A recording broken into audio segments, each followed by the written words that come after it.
But Bill Tobin is joining us. He is actually the Rotary Relations Manager for Shelterbox USA, and he has been a member of the Rotary Club of El Dorado Hills, California since 2004. He has served in several clubs and district leadership roles, also a major donor to the Rotary Foundation. In 2016 and 17, he was awarded Rotarian of the Year for his active and dedicated service to Rotary and for his commitment to Shelterbox. So a little bit about the Shelterbox. He began as a volunteer back after the 2010 earthquake in Haiti, and since then, Bill has shared the Shelterbox story to thousands of Rotarians.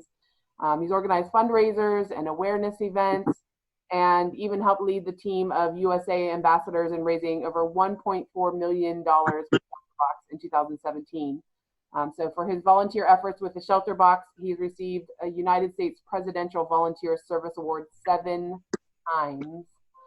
So after a 30-year career as a nuclear power plant inspector, Bill earned a certificate in nonprofit management from the University of the Pacific and joined the staff at Shelterbox USA as a Rotary Relations Manager in 2019. And just on a personal note, he has been married to Sherry for 36 years, and she is currently their club president. And they have 2 sons and a daughter-in-law. So please join me in welcoming Bill. He's going to share with us this great initiative that he is a part of and enlighten us on how it all works. Bill, I'll turn it over to you. Well, thank you, Wendy, very much. And I see a few familiar faces. It's like I'm on an extended stay here in Elizabethtown. I spoke to the club on Friday, so if you were one of the early leavers, or scooters as you call them, then you can't scoot 2 times in a row and it's the same speaker. That's really bad. So to the rest of you, it's great to see you. I mean, literally see anybody these days is a treat.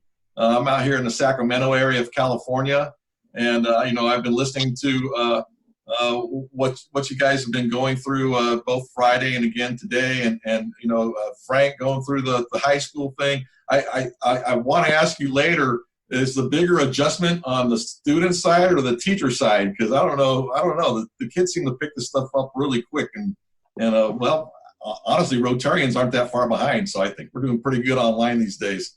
I'm going to share my screen and talk to you some about Shelterbox. I know your club has supported Shelterbox in the past, and I appreciate that so much. Our beneficiaries depend upon clubs that support us like you guys have.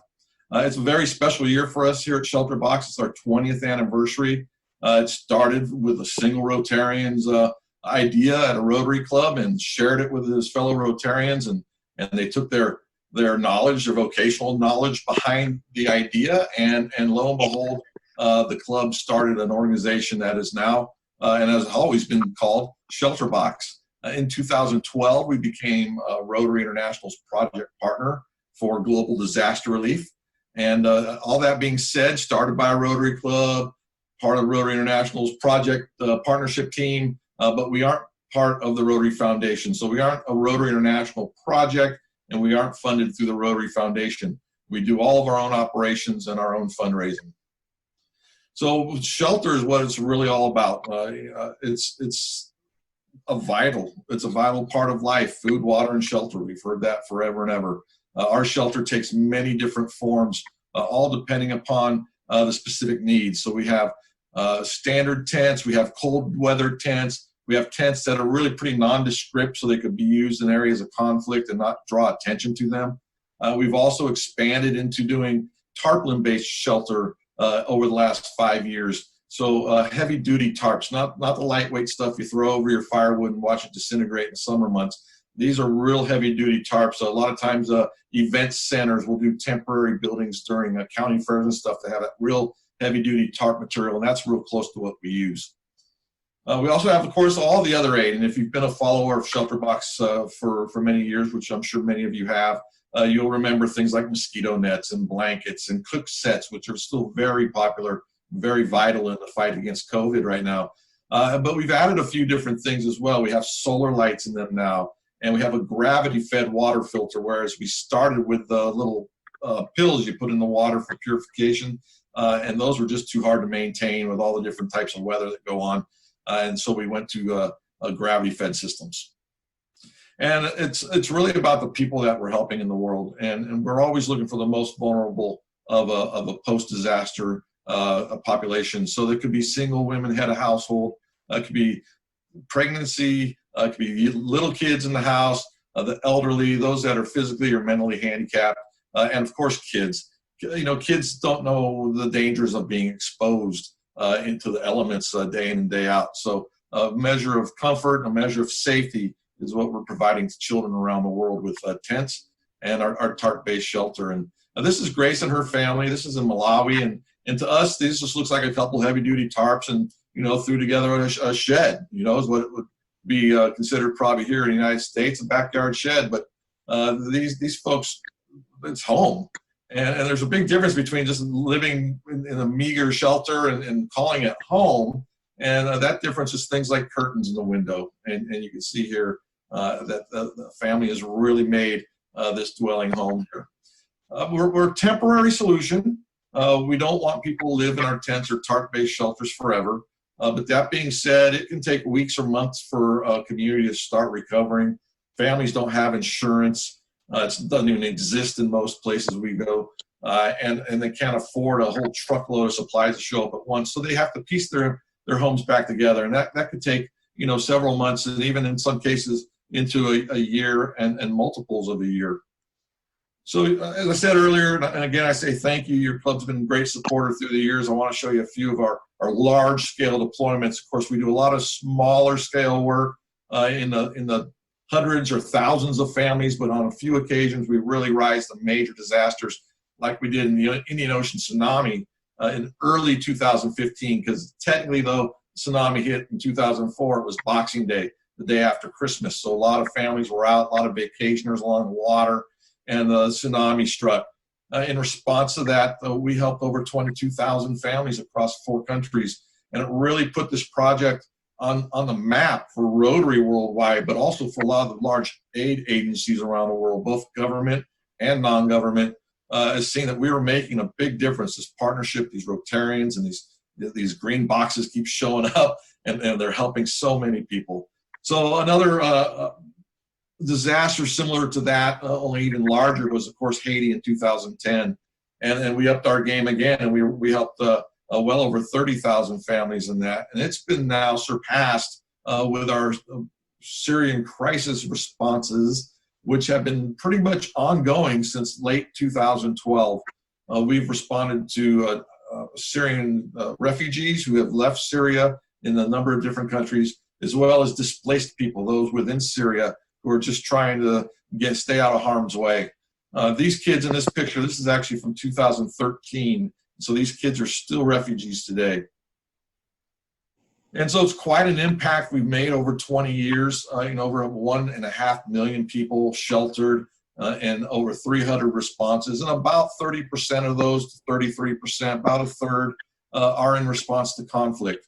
And the number of people displaced by conflict in the world today is a number greater than World War I, World War II, Korea and Vietnam combined last century. It's a huge number. And you don't think the world's really at a war, certainly not at a world war stage, but the population is so much more populated now that it doesn't take a global war to displace more people than last century's 2 global wars combined. The natural disaster number is actually about what's to be expected, because that's going to pick up every displaced family everywhere in the world, or the best estimate thereof. That would include families out in my area in Sacramento who were displaced by forest fires over the last few years. That would add into it. People who are displaced in your communities due to storms or floods would be part of that population. But globally, 15 to 20 million people is about what would be expected. So this partnership's been just amazing, and it's flourished in so many different directions.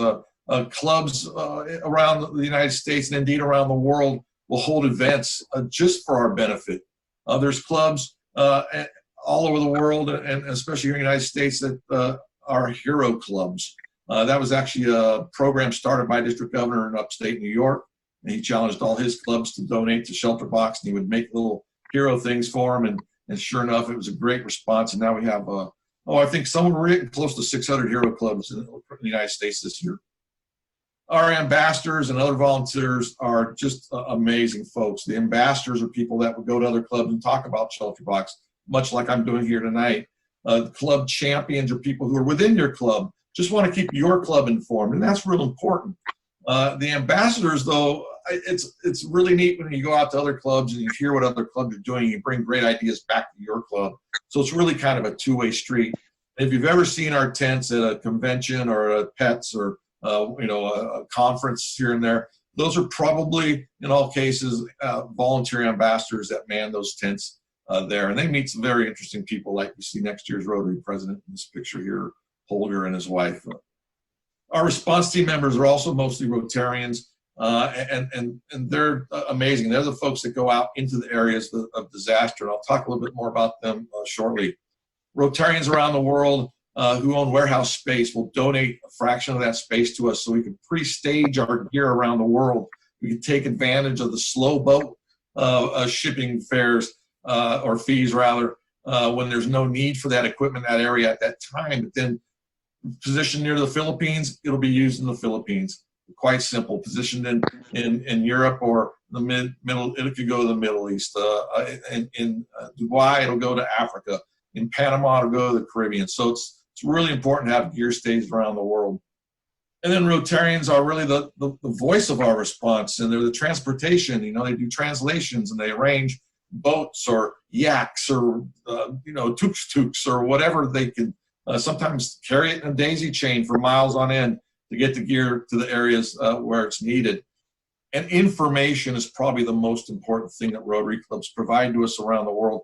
From information over the phone about a disaster just happened to when we're on the ground in those areas, there are assessment teams.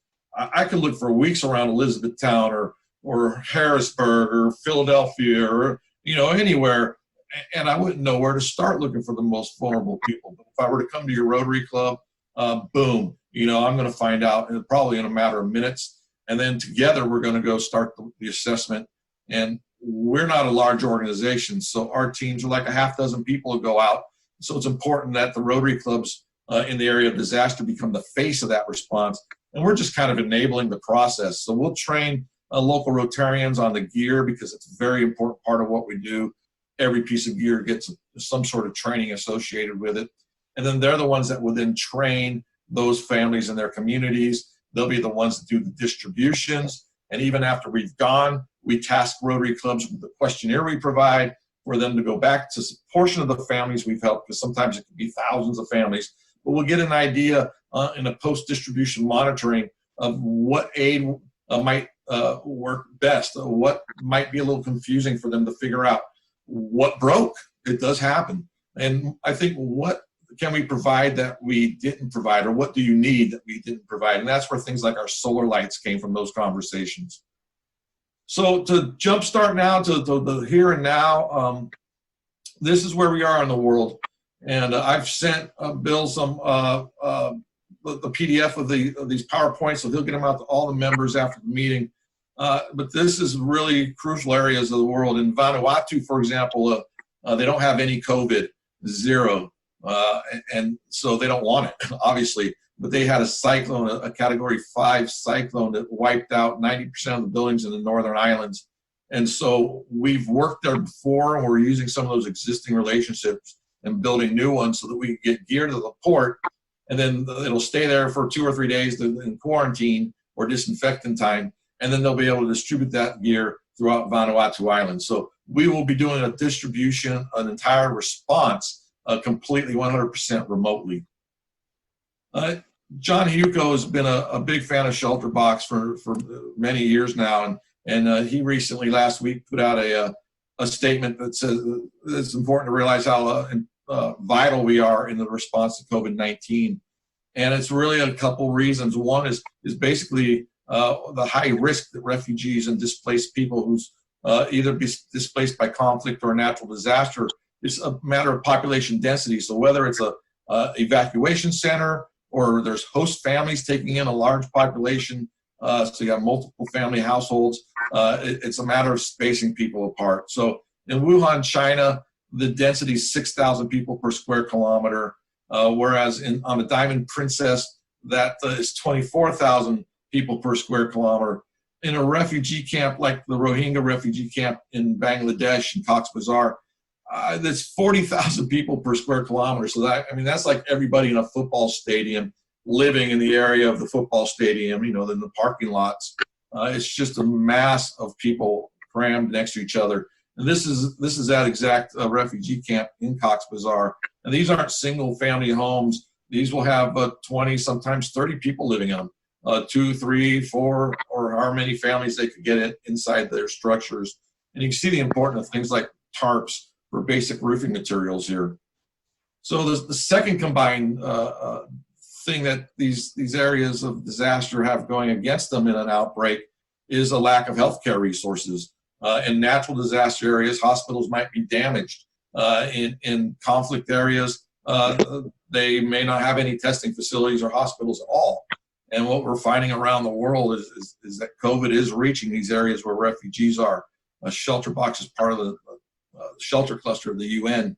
And so we're working in a lot of these areas. All the ones with red arrows in this picture, we have active responses going on there. In the Philippines, it's not a response due to conflict, and it's not a natural disaster either. It's a hospital that has more caseload than they can handle. And this is on Cebu, an island about 600 miles long, pretty much in the center of the island chain. And the Eversley Child's Hospital is a public hospital, and they have overcrowding due to COVID-19. So we've sent gear there, tarps and ropes, so they could expand triage areas and consultation areas and be able to accommodate another 100 patients per day. In a disaster, or rather in a conflict zone, this picture is just in the last couple of weeks now, and this is in Syria. And typically you wouldn't be able to tell where one family ends and the next begins. We'd have 500 families, not all at once, but in big groups of 50 or so, that we would train and hand out the gear during distributions. But now, because of social distancing, we have to space these families out. We're not able to help as many families on a given day, so it's taking us a longer time to distribute aid. But we have to do that because isolating families, well, even on this call, this is what we're doing. We're staying away from one another, and it's the only proven defense against this disease. So they get families out of crowded buildings like you see in the background here, and then the tarps or tent-based shelters, so vitally important right now. And we're working in areas where there's already complex disasters even before COVID struck. Like in the Lake Chad Basin, you have Boko Haram displaced over 2 million people now. You also have a long-term ecological disaster and a 20-plus year drought of Lake Chad. The rainy seasons have returned for quite a while now, I think almost 10 years. But even so, in the most recent satellite pictures, the lake will take centuries to refill with average or above average rainfall. So what was once a natural border, it was a water line, water is life, everything's peaceful, everyone can get to the water. Well, that's not the case here anymore. And so you can see where it's an area that's ripe for terrorist violence. There's so many people who've been displaced that there's a number of refugee camps. We operate in several of them, but one I'm going to talk about today is Minawao. And this is from Google Maps, so you could go on the internet right after the meeting and look at the same pictures. This is what you would get from Google Maps. Of course, I don't know why they put this road out overlay over things nowadays. At best, these are paths and trails, although there are some roads that go through the camp. But this is it once you start zooming in. And I've placed a little red dot to simulate, or not simulate, but I circled it around 50 families. And we'll take a look as we go in here. And you start seeing the outlines of our tents. And we are the #1 provider of tent and shelter in the camp. And you can also see that more of the rectangular buildings within this circle are tarp-based shelters. So here we are now on the camp grounds. And the first thing I hope you notice is there's Rotary and Shelterbox in one of the most desperate areas of the world, making strides towards helping people. And that's not to be discounted here. But what you'll also notice is it's almost all women and children. And you'd be absolutely right. It's 80% women and children. Esther is an example of a story that can be told time and time and time again from these women. She's been in the camp several years. She came to the camp in 2014, so she's one of the oldest residents. At the time, she was 17. She fled her village in Nigeria when Boko Haram raided that village. They killed her 3 older brothers and her mother and father. They tied her little brother up for slavery, and they told her to run. And that's common from time to time from Boko Haram when they do these raids. because the kids they've kidnapped previously are waiting out in these villages. They've been trained a little bit, and they're basically under the threat, kill or be killed. And so when they tell people to run, it's not a free pass by any stretch of the imagination. Esther made it out, obviously. She made it to the camp. It's not easy adjustment to camp life, but she's done it, being there now for 4 years or thereabouts. She's a mother of 2. She's married. She owns her own business, something that people don't often realize is that there is an infrastructure, there's an economy, there's business in a refugee camp. People just don't sit around and wait for aid with their hands turned up. It wouldn't be right for people to have to wait around like that. Now, there's not a lot of money. It's not that people have any value of money, but they barter back and forth. And Esther's really good at sewing, and we've been able to speak with her over the last couple of years. And she said, anytime I see someone wearing something that I sewed, it makes me happy. I can now take care of some of my family needs. From her past to be able to get to this point here, we don't take full credit for that, neither does Rotary. It takes a lot of groups to make an effort in a camp like this. But I think she's got a much brighter future than we would first think. Again, training's so important. We can't take the chance even with something simple like a gravity-fed water filter. These kids are right on the cusp of malnourishment as it is. The water sources just simply can't be trustworthy day in and day out year round. So to have something personal that you can ensure the water that you ingest and get on your hands in your private areas is clean.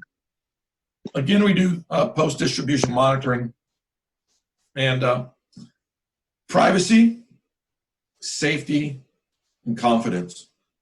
Boy, those are 3 building blocks towards peace. So if powers greater than Shelterbox could take care of the violence that these people came from, I think we'll be sending back a society set up much stronger for future peace in the region. Just a couple minutes on Syria. There's a ceasefire right now. That's good. But they also have COVID, which kind of coincidentally was right along the time of the ceasefire. So time will tell if peace continues to hold out there. But 3 million people displaced in the last year and pushed all up into the Idlib province, which is where you see all those red and blue and green dots of violence. That's an incredible amount of people being moved physically through bombs. So there's no Rotary in Syria. There hasn't been for many years. It ended in the mid-60s. But there are other groups that we work with hand in hand for Syria, the Bahar Organization, Relief Aid, and Shelterbox do a lot of work together to make sure families like this who have been displaced upwards to 10 times or more over the years, running with nothing but what they could carry. And we don't always send our aid in the box. I know it's an iconic symbol of who we are and it's in our name, but the bottom line is we aren't going to take the time to repackage and box something to ship it to a disaster area as dangerous for these recipients as Syria. We'll just put it in the box it comes in. This is a cooking set. It's in the factory box that it came in.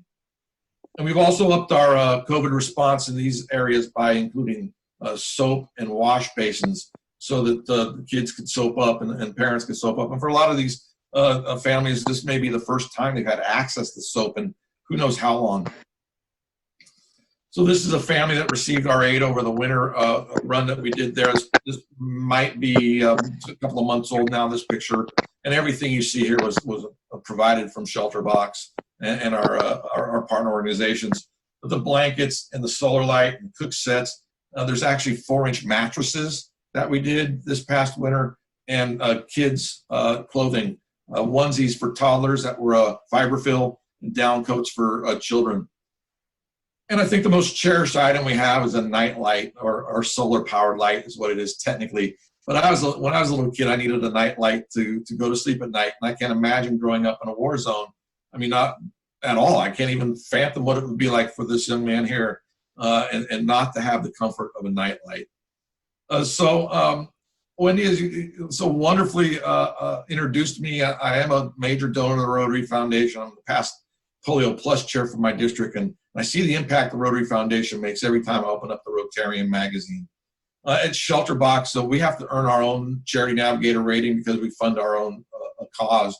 And we've gotten that 4-star rating through Charity Navigator for several years now. And I think our impact in the world is although we are written up, we do have articles once in a while in the Rotarian. I hope you read those. But I think our impact's best measured by being notified now 2 years in a row that we were Nobel Peace Prize nominees. So with that, I appreciate your time this evening. I wish you all the best. If there's any questions and there's time for those questions, I'd be very happy to take them. And thank you again for your past support. Thank you, Bill. If anyone has any questions, we can go ahead and take them now. You can either put them in the chat box or certainly unmute yourself to ask a question. Yeah, I have a question. I know a number of years ago, I believe one shelter box cost, I believe, $1,000. And I'm just wondering what they cost today. I'm assuming more. No, actually, it's still $1,000. But actually, we could help up to 10 families for that $1,000 because if what they needed was that repair kit, which I showed earlier, and nothing else, they've got everything. It's just the roof blew off their house or something. That's just $100. And we do a lot. We do more shelter kits than we do tented shelter. So that price per family can be as low as $100 per family. But if they need the tent and everything you see in the box, which would be like, I don't know. I don't know what we're sending to Vanuatu, but if it's total destruction, chances are it'll be a tent, and that everything that goes with it, it's still just $1,000.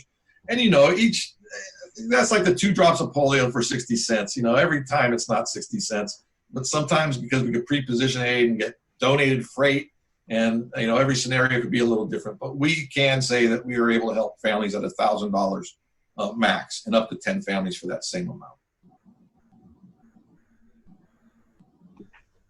Question: how long do those tents stay up, and are those viewed as being permanent residence for the people that are in them, and what happens when the people don't need them anymore? Are they passed on to another family, or what? Or what would be the right answer? No, all the above, actually. So it's a one-way trip. When it's a tent, they actually get a certificate of ownership, and there's a little slot would be right up over there somewhere. They can stick their name. What's used when they're done, the tarps are repurposed for all kinds of different things, from a big 25-foot by 25-foot thing you could throw more crops on and bind up and have your ox take back to the village, to additions to the house after their house has been built, or covering their livestock perhaps for the first time ever. The tents, it's kind of more limited on the repurposing, but we have had, there's a tea shop I believe it's in Sri Lanka, and the guy claims to have the best tea in the whole country that he serves the people in a shelter box tent. There's a few times where a seamstress or some sort of other business, because most people in the world, they may live where they work. It might be a combination home and business, so that they can run their business out of the tent. We've got pictures of people, it's just like a convenience store. And we even have stories from beekeepers that love the tents because they're light enough that they could take them down, and they're 70 or to 80-pound tents, but with their livestock and stuff, they could transport the tents along with their bees and have someplace with some netting so that they can live really close to their bees but not really have to worry about them. I think the best story for the tents is in New Mexico, when we responded after a tropical storm there, and then a couple of years later we were in the same general vicinity, and we noticed families had our tents, and we asked, how they weren't the same families we helped 2 years ago. How did you come by these tents? They said, the families beforehand, when they were done with them, put them all back in the box and gave them back to the local Rotary Club because they saw the Rotary emblem on those boxes and the tents and other gear. And so when this storm came through, the Rotary Club came out and said, does anybody need new shelter? And distributed, I don't know how many tents it was in total, but distributed some tents. I mean, best case scenario right there, I would say. We still had to help 1,000+ families there, but at least they got a start on it. And I think that's a wonderful repurposing of the tent. is it remain a disaster relief tent. And I think you asked about permanent address in there. You're not going to get a permanent address on a tent in the United States. I've never heard of that being done, but maybe in other parts of the world it could be a permanent address. So I was curious for you to talk a little bit about Shelterbox here in the States, and wondering especially about some of the larger cities that have encampments. Can you talk a little bit about that? Well, we rarely respond in the United States. The last time we responded here was after Hurricane Harvey in the Houston area in 2007. One of our main decisions whether or not to deploy to a country or to give them disaster is their ability to respond themselves. And here in the United States, it's very rare where even at a regional level, they would be overwhelmed. That may seem a little different if it's your community that's experiencing a disaster, but when you look at the country at large, that in Houston, that was at the request of the Houston Health Department and Houston Red Cross. So it came from a local request that knew people within Shelterbox. We responded after Superstorm Sandy. We also responded after Hurricane Katrina, as both those covered such large areas of the country that they were overwhelmed in a number of different areas. The likelihood we would respond in the United States is kind of like looking at a baseball team's pitching staff. We're way down in the bullpen if we're needed at all. Was that all your question? I think it was, but maybe not. Did you have more? That's great. Thank you. Okay, thanks. It's not that we don't want to. It's just we have to look at the world as one big potential disaster. And I'll give you a great example. Hurricane Dorian last year. We all remember Dorian? It struck the Bahamas, Abacos and Grand Bahamas. And at the same time, Bangladesh had a horrific monsoon season that literally reshaped the river banks that had overflowed. So family land disappeared in some cases completely. We only have so many resources. We can't respond at all the places at once, and we have a lot of ongoing refugee work, but these were two natural disasters. The proximity to the United States of the Bahamas made it front page news here for days. I mean, probably a couple of weeks, at least, every day. First story on NBC Tonight, first story on ABC, CBS, Fox, headline news. I don't even recall seeing anything about Bangladesh on the news here. So if we were to be able to respond to both, we would. But we also look at the internal capabilities and the external aid agencies that are coming to help. And again, with this proximity to the United States, the amount of help available to the Bahamas was just unbelievable. And other organizations in the world, like Samaritan's Purse, which is a wonderful organization, had already committed large numbers of tarps, 10,000 tarps. There weren't even overcrowding in evacuation centers, and has not been, except for very small pockets, and they could be readjusted here and there. And meanwhile, in Bangladesh, far less resources. So we had to make a real difficult decision, one or the other.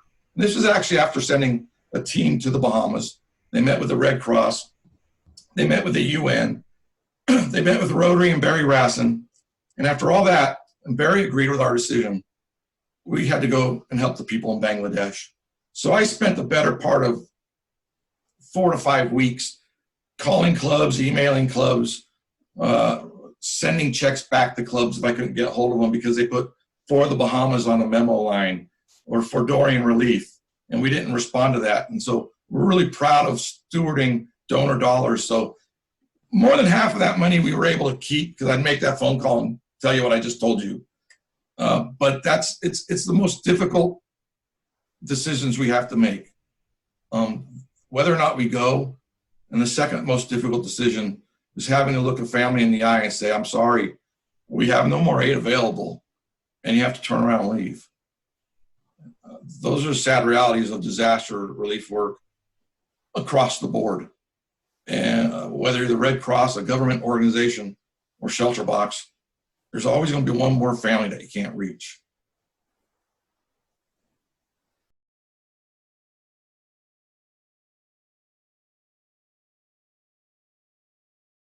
With refugees. So thank you so much. If the early leavers left, remind them I'm going to do this all over again Monday night with Elizabethtown evening half of the club. Again, thank you so much for your time and attention, and God bless you. Thank you, Bill. Anybody have Thank any you, Bill. Thank you, Anybody Bill. have any questions for Bill? I do. Yes, I have a question for Bill. Okay. Bill, this is Roger Hipple. I'm Rotary Foundation coordinator for our Group E here in the district. And my question is real simple. If people want to donate to Shelterbox, can they do it through the Rotary Foundation and get foundation points towards a Paul Harris Fellow? Or is it a separate contribution? It's a separate contribution. Our Shelterbox Trust is its own foundation based in the United Kingdom in England. We're not part of the Rotary Foundation. So it's a good question, and it's asked all the time. Do I get Paul Harris points, so forth, so on. And also, I'll just add to that the disaster relief fund within the annual fund of the Rotary Foundation does not trickle down to us. It hasn't yet, I will say that. In that instance, the way it works, we're already there and done by the time it would take even quick grants to work through that process the first year. Now with COVID, I know they're rolling money out much quicker, and rightly so. But the Shelterbox is independently funded outside of the Rotary Foundation. Okay, next question. Back when Shelterboxes first came out, the country who donated the Shelterbox equipment used to emboss their flag on the equipment. And we had a lot of problems with some countries wouldn't allow aid equipment coming into their country if it had, for example, the American flag on it or the British flag on it or whatever. And the recommendation was made to just put the Rotary International emblem on the tonnage. Was that done? Yes. Yeah, we no longer put country of origin on any of the gear or where the donation came from. We don't, you may also remember Track the Box, where you get a letter back where your box was delivered. We don't do that anymore because once we started pre-positioning gear all over the world, you might have a box in one place that doesn't go to a disaster because it's pre-positioned, but aid went to somewhere that made news somewhere else. And Rotary Club's like, well, what about our box? And we'd have to explain, well, pre-positioning all that. So it just didn't make sense for us to operate that way anymore. But very good questions. And does the box still cost around $1,000? Oh, a third good question. Roger, you've done your homework. You remember us. Well, it's a kind of a sliding scale now. The most is, yes, $1,000 if they need the tent and all that gear. But if they just need the repair kit, which is the tarps and the tools, it's $100. So we could help anywhere between 1 and 10 families for that $1,000 now. Okay. I think Brenda had a question. Yes, my question was, the young lady, Esther, I think you said it was, is sewing. Where does she get her fabric? I don't know. That's a good question. I would imagine a lot of it's probably repurposed, but I really don't know. As I said, it takes a lot of organizations to run a refugee camp, and then other organizations will maybe there was like Sewing Without Borders or something. I don't know. Okay. Probably not a bad idea now that I just said that with all the sewing going on around the world, but I don't have the answer to that. Okay, thank you. Hey, Bill Davis here. I always thought that the Shelterbox were just temporary housing. I didn't realize that some of it's being used as permanent housing. What's the life of the Shelterboxes themselves? It all depends on the conditions of the environment of which they're put. So if it's in the Caribbean with a lot of heat and humidity and sun, they aren't going to last as long as maybe in the sub-Saharan desert where you don't have humidity. Humidity is really the biggest problem with tents because it inhibits mold and mildew growth. These are really well done as far as ultraviolet damage goes. We had families in Haiti after 2010 who lived in the tents for up to 5 years. I would not say what we do is permanent housing, but in refugee areas, it's your definition of permanent. In Miniwau, there's been some of our initial tents, those have all been torn down or moved in some cases, and more permanent structures are put up there from the UN Council of Refugees, because they know that people aren't going to be going back anytime soon. So even in those measures, we're the first step towards something maybe even in a refugee camp that's going to be more permanent. Thanks. I got one final question for you. Rotarians are pin people. We collect pins. How many do you need? Has the Shelterbox project developed a pin for a thank you for donations to Shelterbox? Yeah, I'd be happy to send out however many pins you need. They aren't really thank you pins, they're generic. But that being said, we have a monthly donor program called Pillars of Recovery, and it has a custom pin, and you could earn that pin. It's just $20 a month. And yeah, that's a lot even for the first pin, but that's helping. That's 2 shelter kits in a year. That's helping 2 families minimum, because that would be $240 a year at $100 a kit. And then you could, of course, always go up from there. It's like $85 a month, and you'd be doing a shelter box complete for a family every year, or helping 10 families. But yeah, it's a monthly giving program. I'll send a PDF of all the slides and a list of links and stuff that you can get all that information from to Bill, or whoever I've been communicating, Bill and Tom. Tom, you've been with Tom. Yeah, that'd be best. Very, very good program today. Enjoyed it very much. Thank you very much. Well, thank you all so much. I got to run. I have another club meeting to do at the top of the hour. If there's another question, I could take it real quick. I think we're good. Yeah, thank you, Bill. One thing I would like to add is Shelterbox is one of the main reasons that I decided to join Rotary. I found it really inspiring that one person with a neat idea in a small town in England could just say something at a meeting in 2000, and that 10 years later, when I was joining Rotary, that it was a worldwide phenomenon. So that's one of the main reasons I joined Rotary, and I just wanted to mention that. Well, Dan, thank you for that. And we really need volunteers in your district. So I'm going to have a little special link on volunteers in that email, and I hope you click on it and become an ambassador. I know DG Patty was hoping I'd find one in the district, and maybe we've done so right here today. Great. All right. Very good. Thank you, Bill. Thanks, everybody. Have a great weekend. I'll see you Monday night. Thank you, Bill. I'll ring my bell. Thank you. Bill. Yes.